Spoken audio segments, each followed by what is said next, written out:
Queridas irmãs, queridos irmãos, boa noite a todos. Que a paz de nosso Senhor seja sempre em nossos corações.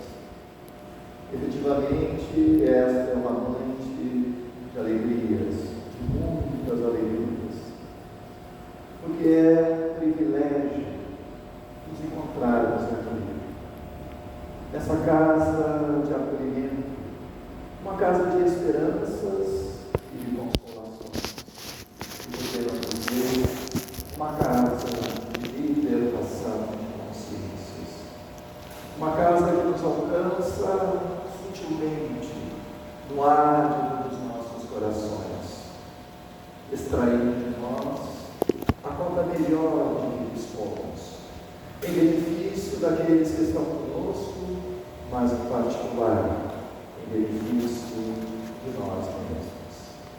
É uma alegria, e quando pensamos na alegria, nos recordamos do célebre compositor alemão, professor, musicista, instrumentista, Johann Sebastian Bach, que no final do século XVII e início do século XVIII vai compor as suas cantatas inesquecíveis.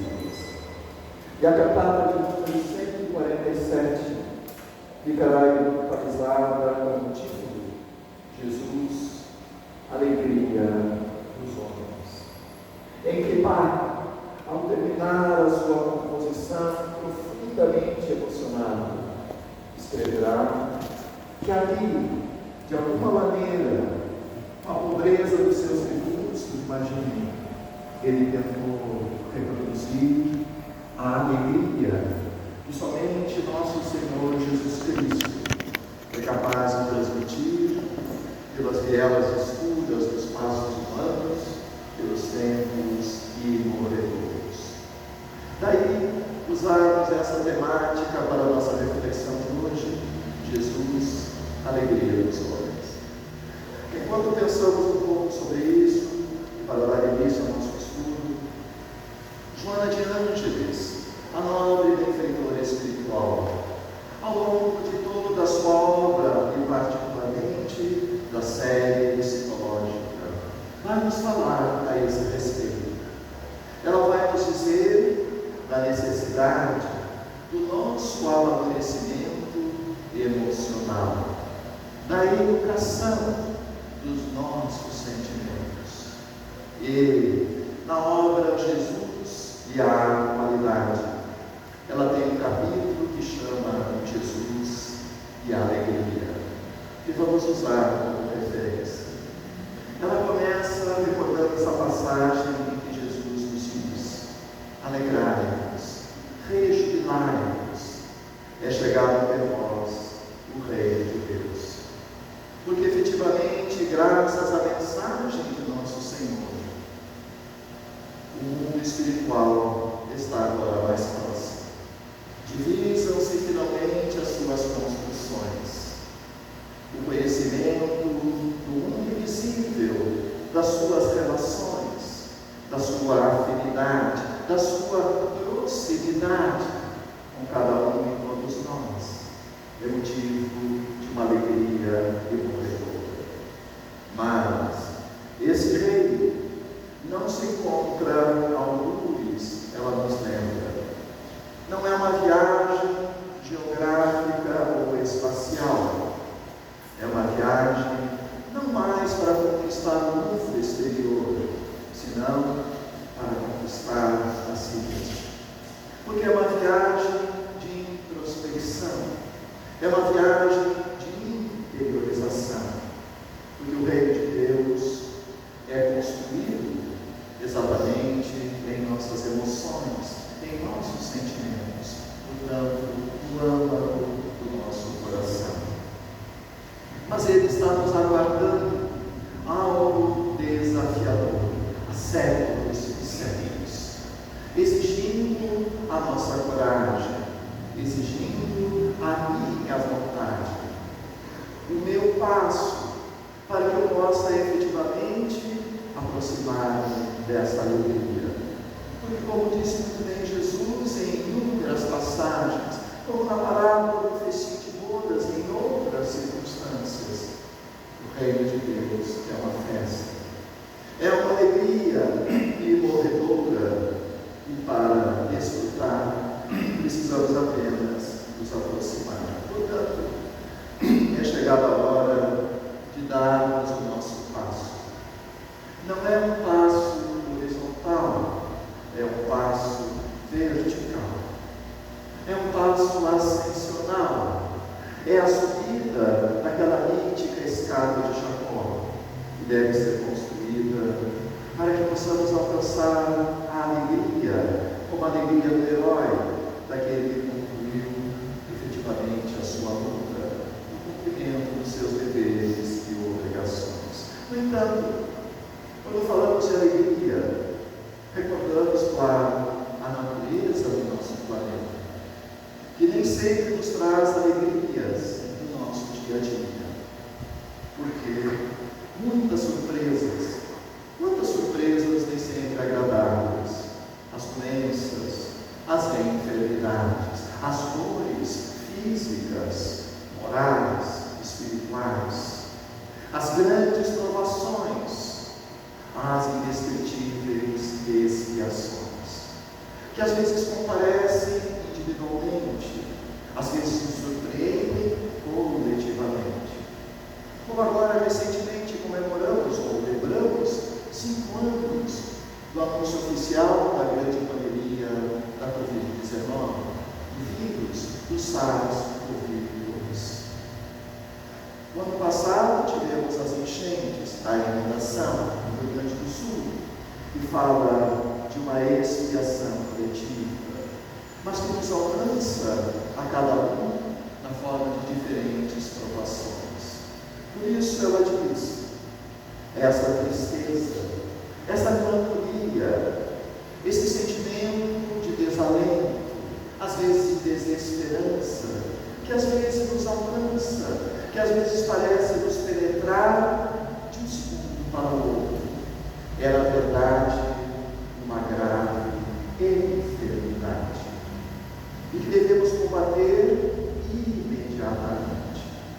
Não podemos aceitar o morro da tristeza como sendo algo normal. Não podemos ignorar a sua presença, não podemos desprezar a sua influência negativa. É necessário, portanto, a nossa atenção, a nossa vigilância, observando a natureza dos nossos sentimentos. Nenhuma complacência, diz a benfeitora espiritual, para com ela, nenhuma justificativa. Quantas pessoas que às vezes dizem, eu mereço sofrer, eu mereço essa condição, eu não mereço nada melhor. Outros afirmam, eu nasci sob uma má estrela. Alguns dizem, mas isso é meu karma, é a minha destinação, não há nada que eu possa fazer. E outros, ainda mais fascinados, dizem, mas esta é a natureza do nosso planeta, estamos aqui todos para sofrer, para expiar. E que absolutamente não é verdade.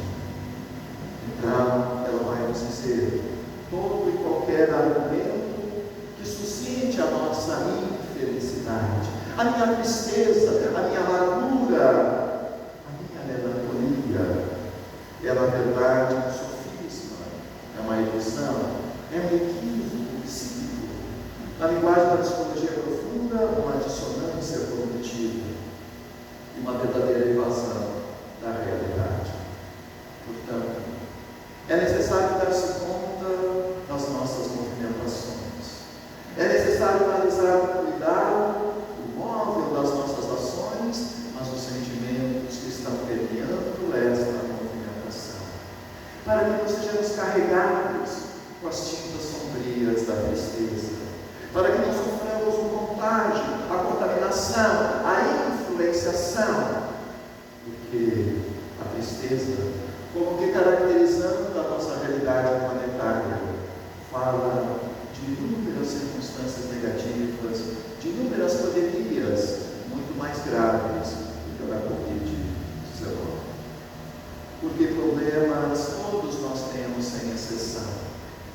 E ela diz, considerando a natureza do nosso planeta, os problemas são para nós absolutamente necessários. Não fora isso, e a maioria de nós mergulharia na procrastinação, no imobilismo, na ociosidade, na indiferença, na improdutividade, tornando a vida sem sentido, inócua e arrastando ainda mais a tristeza e a melancolia. Porque quando nós fazemos coisas úteis, quando nós produzimos, quando nós trabalhamos, isso produz não apenas a autodignificação, mas produz também o autovalor. Expulsando, não oferecendo campo mental, não oferecendo tempo para que a tristeza possa nos cobrir com a sua amargura. Produzindo então o progresso individual e coletivo. Mas a verdade é que essa tristeza, infelizmente, ela ainda é muito mais comum do que nós gostaríamos. Na obra Encontro com a Paz e a Saúde, ela vai falar que às vezes a tristeza nos leva ao autodesamor. Esse autodesamor é uma espécie de antipatia por nós mesmos. Nós ficamos como que cansados da nossa própria presença. É como uma pessoa que ao entrar em casa sozinha, ela precisa ligar a TV, ela precisa ligar o som, ela precisa produzir ruído, barulho exterior, porque ela não consegue conviver com os seus próprios pensamentos. Na linguagem da psicologia, esse é um sinal de autodesamor. O autodesamor, no entanto, ele pode evoluir para determinados clichês, para determinados conflitos mais graves.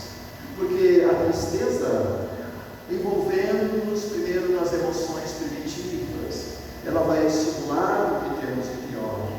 Porque a tristeza, alcançando as emoções, ela vai insuflar os nossos medos, as minhas fobias, os meus conflitos, que às vezes estão apenas no campo da imaginação, é apenas uma evasão da realidade, como ela diz, mas que vão insuflar também a nossa raiva, a minha irritação, a minha cólera, e muitas vezes a violência.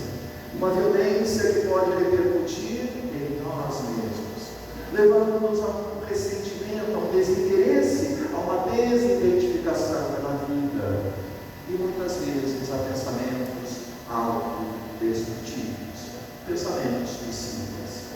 Aliás, o suicídio, sabemos nós espíritas, é a pior de todas as alternativas. É aquela que não resolve absolutamente nada, simplesmente agrava de maneira indescritível a nossa situação. Porque nós somos indestrutíveis, somos espíritos imortais. Destrói-se o corpo hoje e amanhã despertamos no mundo espiritual, com todas aquelas problemáticas, com todos os antigos conflitos, com todas as antigas dores, agravadas agora pela repercussão do ato de destruição. Portanto, não é uma alternativa inteligente. Mas o autodesamor, precisamos aqui referir também, ele se apresenta normalmente em duas vertentes principais. A primeira é aquela conhecida como a autopiedade, o autovitimismo, o famoso coitadinho de mim. É quando nós nos sentimos injustiçados, sentimos que estamos carregando o mundo nas nossas costas. É como se nós estivéssemos sendo vitimados de maneira injusta pelo destino, pelas pessoas, pelas circunstâncias. A autopiedade, ela é paralisante. Ela atrofia as nossas potências da alma, produzindo no imaginário uma falsa impotência, uma falsa incapacidade, e que, no entanto, pode nos levar a graves perturbações. O outro viés do autodesamor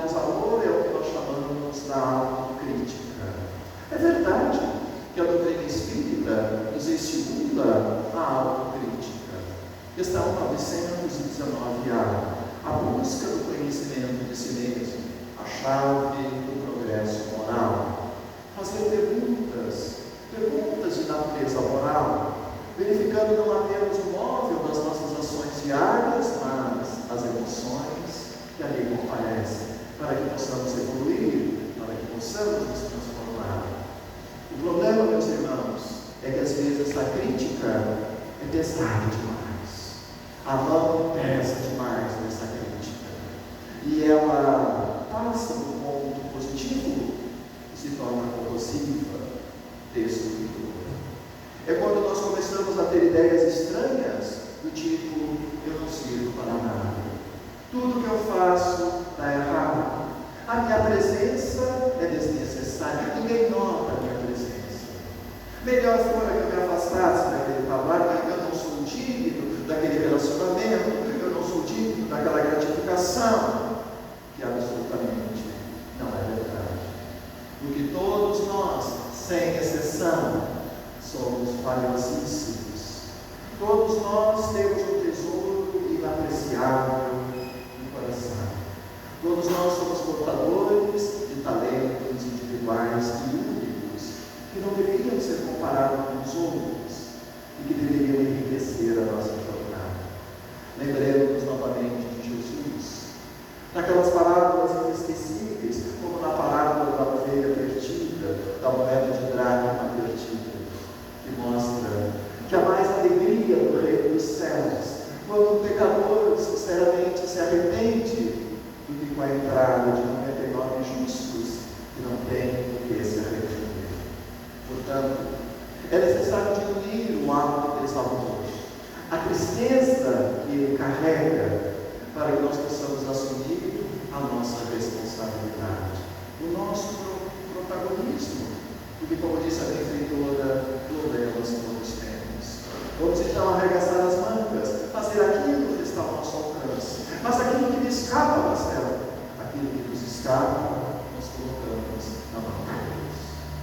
Por isso que ela dirá, a tristeza é muito prejudicial ao nosso organismo. Uma verdadeira peste destruidora que consome a vida.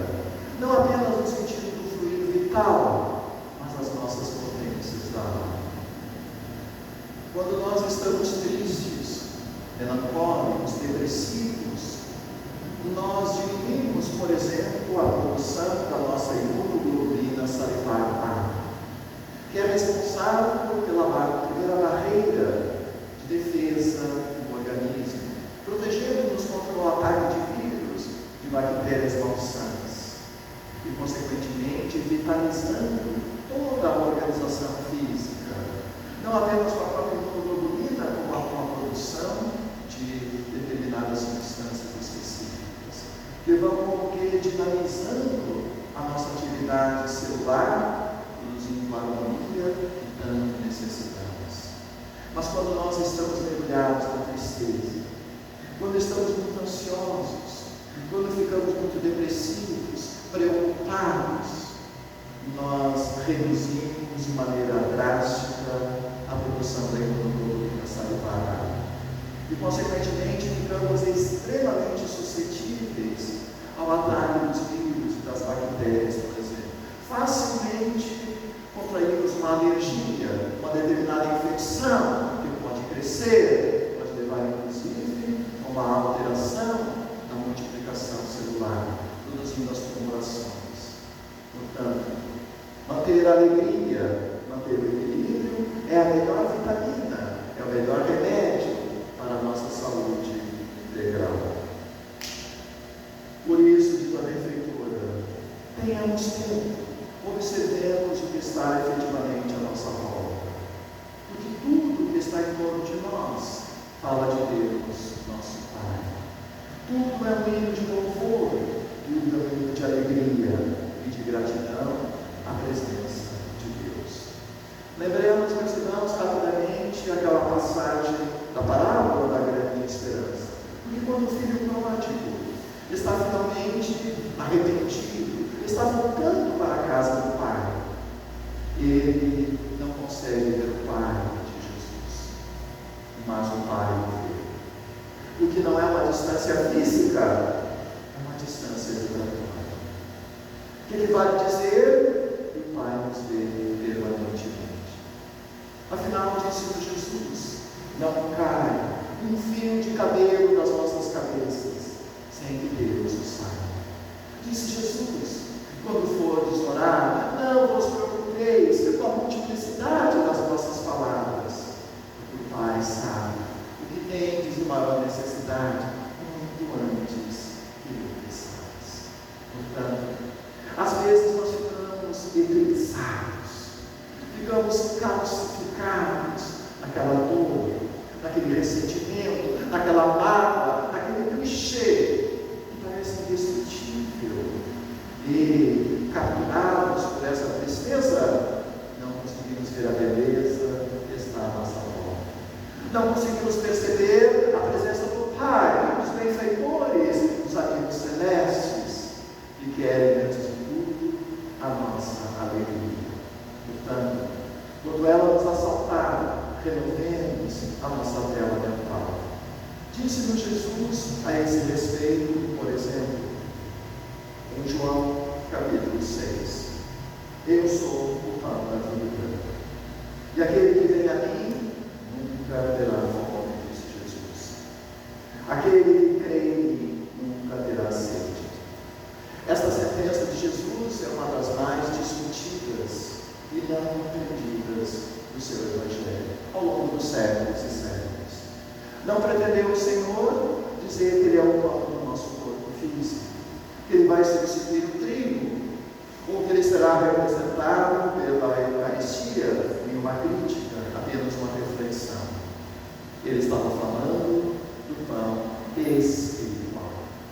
Lembremos, por exemplo, meus irmãos, novamente da parábola, porque quando o filho pródigo recebe aquela parte da herança que ele exigiu do pai, e vai para aquele país longínquo, dissipa tudo, os seus vícios, com as suas paixões, sobrevém àquele lugar de Jesus uma grande fome.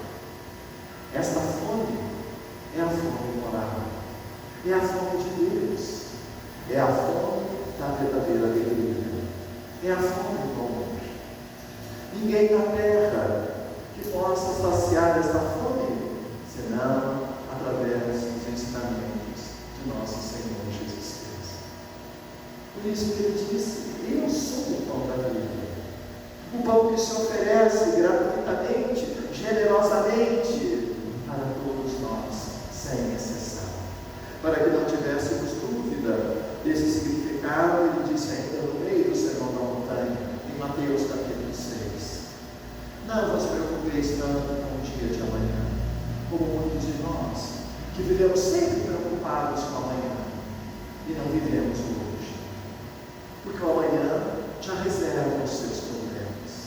Da mesma forma, disse Jesus, não vos afadigueis com o que vamos vestir, com o que vamos comer, com o que vamos beber. Não que isso não seja necessidade.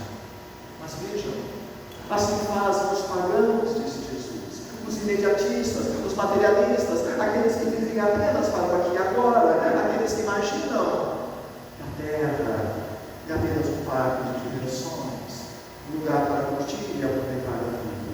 Não, diz Jesus. O Pai sabe o que tendes de necessidade. O Pai nos conhece, o Pai nos vê, o Pai nos acompanha. Por isso, buscai antes o reino de Deus e sua justiça, e tudo mais, todas as demais necessidades vos serão dadas por graça.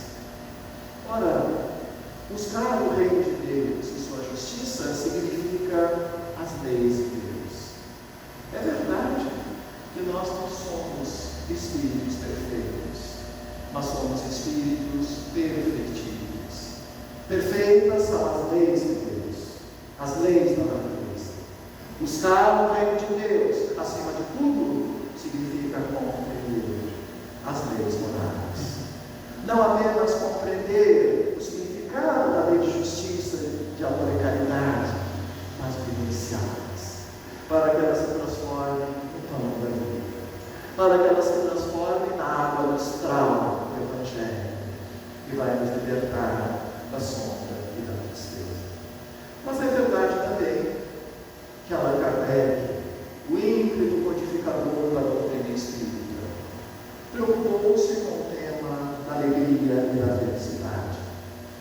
questão 920, que abre o estudo da quarta parte do Livro dos Espíritos, das esperanças e consolações. Pergunta oportunamente o codificador: afinal, pode um homem, o ser humano, gozar de completa felicidade na Terra? Será que é possível alguém pretender ter uma felicidade absoluta enquanto estamos na viatura carnal?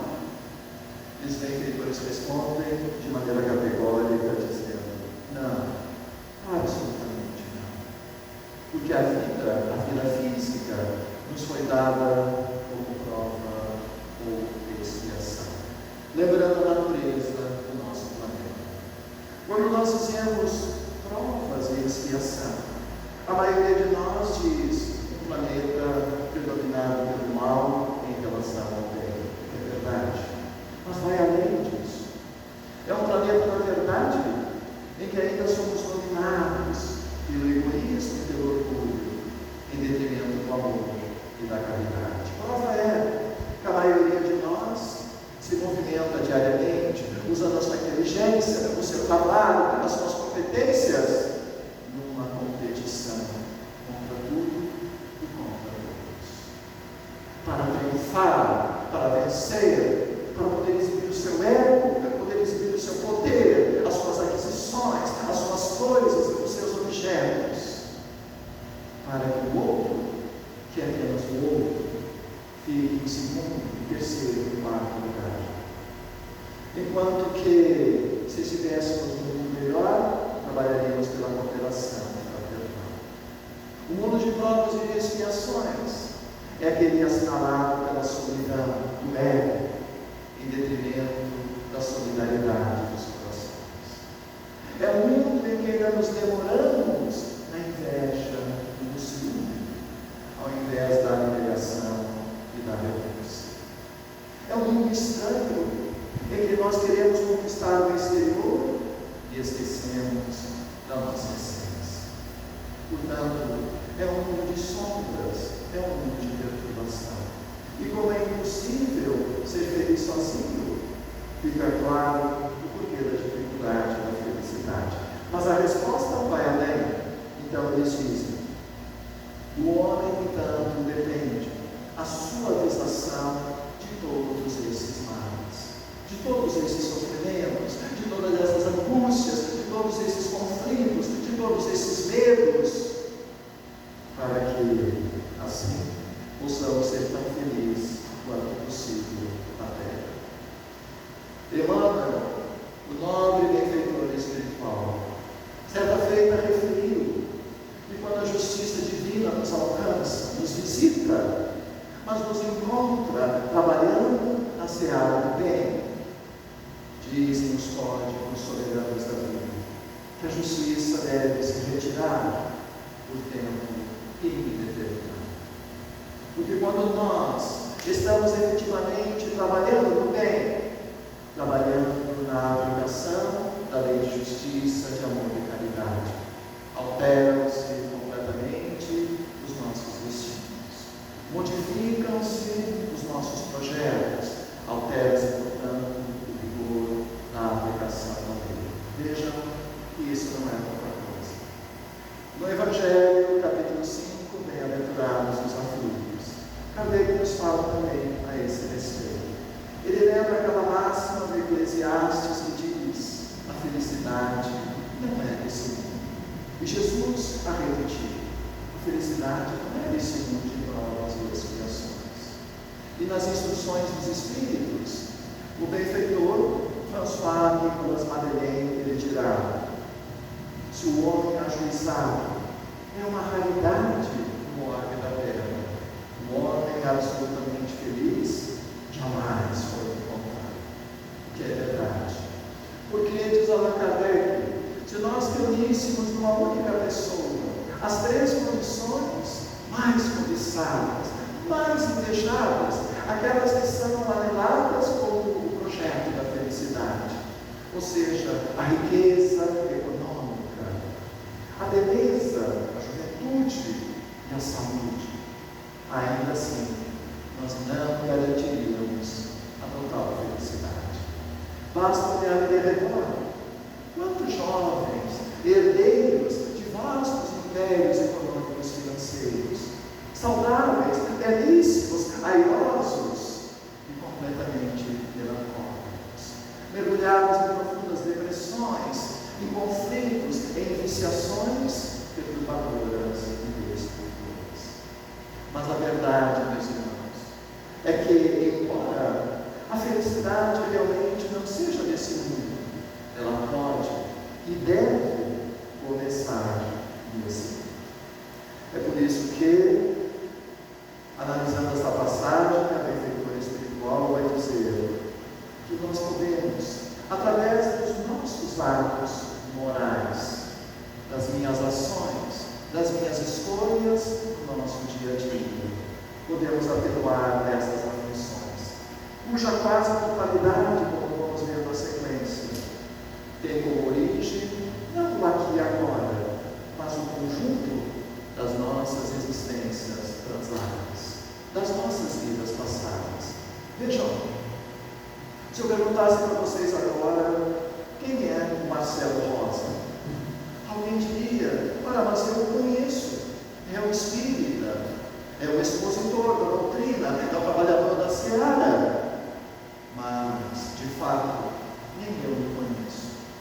Eu conheço talvez a minha atual personalidade, o aqui e agora, mas eu sou o conjunto de todas as minhas multifárias existências, esquecidas pela misericórdia de Deus, mas não arquivadas, porque elas permanecem íncitas no nosso inconsciente profundo, no inconsciente médio, mas sempre presentes, através de determinadas inclinações ou arrastamentos, determinadas preferências, determinadas dificuldades e facilidades, especialmente nos relacionamentos, nas nossas potências da alma. Elas comparecem às vezes na forma de determinadas simpatias e antipatias espontâneas, e que falam muitas vezes de determinados clichês que ficaram calcificados e que precisam ser transformados. Para isso, ela diz, vamos trabalhar a orquestração, mesma palavra, ou seja, a harmonização dos pensamentos salutares. Por quê? Porque se eu posso pensar no mal, eu também posso pensar no bem. Se eu posso pensar em tristeza, também posso pensar em alegria. Porque se eu posso pensar na doença, eu também posso pensar na saúde. Se eu posso me lembrar de coisas ruins, eu também posso me fixar em coisas boas. Se eu posso mergulhar em pensamentos sombrios, eu também posso humanizar as minhas ideias. Mas para isso, precisamos usar de alguns recursos, como por exemplo, as leituras edificantes. A doutrina espírita, ela nos oferece não centenas, mas milhares de obras edificantes. Leitura para várias e várias reencarnações. Então aproveitemos. O que dizer, por exemplo, das obras da codificação espírita? Que nós devemos estar sempre estudando, permanentemente, renovando os nossos conceitos, para que não fiquemos uma espécie de inflexibilidade mental. O que dizer da coleção Nosso Lar do Espírito André Luiz, que nos faz enxergar melhor as construções do mundo espiritual, das suas relações, mas que falam também dos deveres e obrigações quando estamos aqui na Terra. O que dizer, por exemplo, da série psicológica de Joana de Ângeles, que já nos referimos, capaz de nos libertar de determinados clichês psicológicos, a maioria dos quais são pura ilusão. O que dizer dos tratados de obsessão e desobsessão de Manuel Filomeno de Miranda, para que nós tenhamos um pouco mais de resiliência espiritual, para que através dessa aprendizagem endurecida possamos conviver de maneira mais harmônica, de maneira mais próxima dos nossos próximos, para que tenhamos um trabalho mais sinérgico, um trabalho mais sincrônico, um trabalho de união, jamais de desunião, para que nós possamos programar o nosso futuro e a pouco e pouco ir diminuindo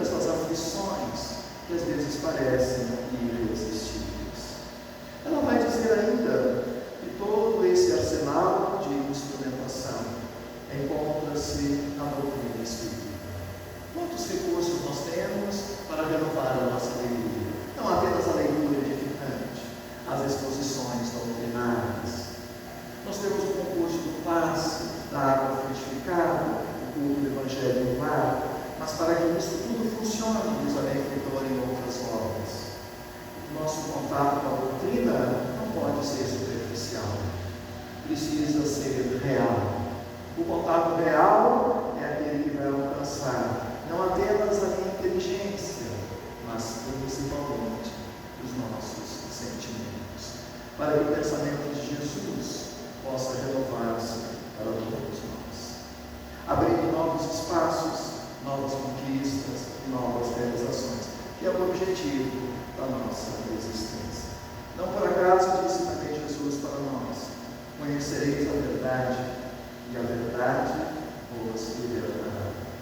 A mim me fascina, meus irmãos, que em pleno século XXI, muitas pessoas na Terra ainda acreditam piamente que o grande conflito da humanidade é a luta do bem contra o mal, quando nunca foi esse o nosso desafio. Por quê? Porque sempre que nós nos atrevemos a lutar contra o mal, nós nos tornamos igualmente maus. É inevitável, é o contágio, é a contaminação, é a influenciação negativa.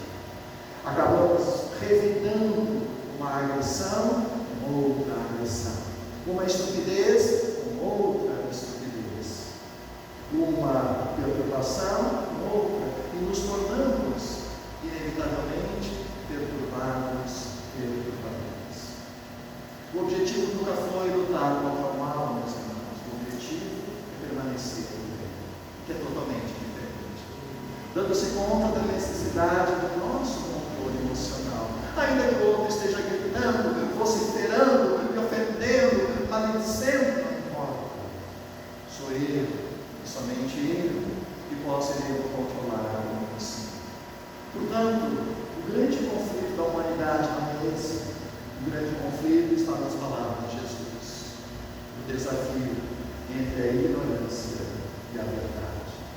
Porque através da verdade iluminam-se os nossos caminhos. Através da verdade nós podemos conhecer melhor a nós mesmos. Através da verdade eu não vou construir uma crítica destrutiva a meu respeito, uma crítica paralisante, atrofiante, destruidora, nociva. Através da verdade eu não terei